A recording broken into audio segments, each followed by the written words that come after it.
Temporarily occupied Crimea is once again facing a serious water shortage. Hourly water supply schedules are already in effect, and the reserves in Alushta's reservoirs will only last the city 85 to 90 days. Meanwhile, the occupation authorities have no action plan, reports the National Resistance Center. The current situation in Crimea is increasing the dissatisfaction of the population with Putin's rule. People are expressing their protest, primarily by leaving Crimea.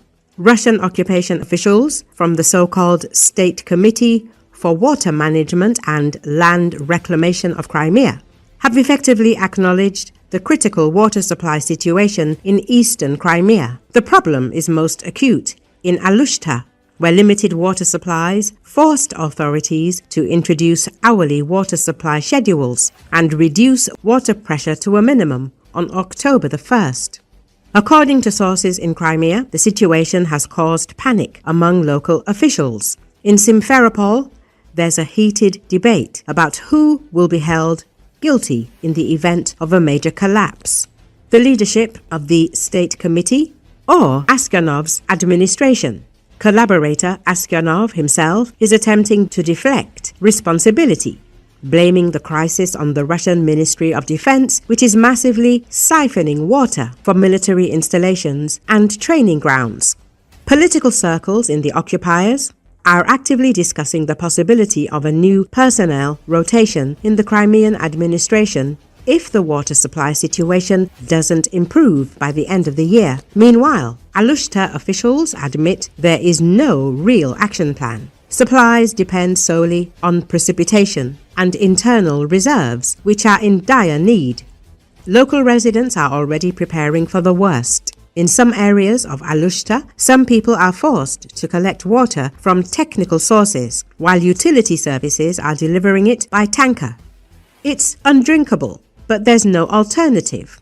Experts warn that if the situation does not improve by the end of December, Crimea could face a major water crisis for the first time since 2020. Crimea's water problem is not a novelty. Due to relatively low annual average precipitation levels and a poor river network, chronic freshwater shortages have been an acute predicament for centuries. The first attempt to resolve this problem came after the drought of 1833, when Finnish-born Russian botanist Christian Stephen proposed building a canal from the Dnieper River to Crimea. The idea only came to fruition nearly 130 years later. In 1961, Soviet authorities began construction of the North Crimean Canal, which, after a few years, started delivering some of the Dnieper's water to the peninsula. Despite the fact that the canal did not solve Crimea's water problem completely, it satisfied 85% of the peninsula's needs when it came to drinking water, irrigation, and industrial use.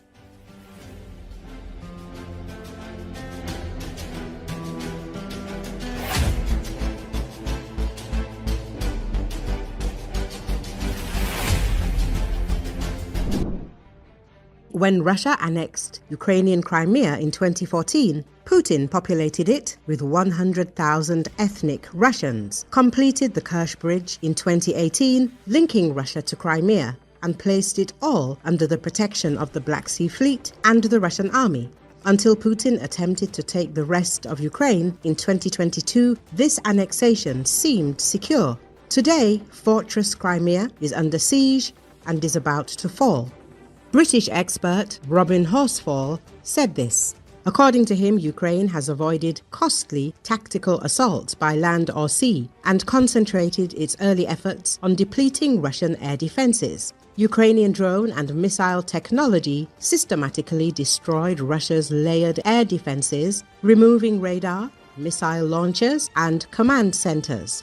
At the same time, marine drones sank 1/3 of the Russian Black Sea Fleet, forced them to flee Sevastopol and withdraw to Novorossiysk on the Russian mainland. Many of the ships sunk were landing craft capable of providing stores and military ordnance by sea, the expert added. He told that this year large gaps began to appear in Crimean air defences. Ukraine achieved air superiority and began to attack Crimea's energy infrastructure. First, a fuel and ammunition train on the Melitopol-Crimea railway, which approaches through Zaporizhia, was destroyed. The destroyed train could not be removed from the line because the approached were subject to drone reconnaissance and artillery attacks. Any recovery plant was hit as soon as it was moved. The line was one of 5 routes for Crimean resupply. The second was a road which again entered Crimea from the north. All it took to close this road was a HIMARS strike on a single bridge.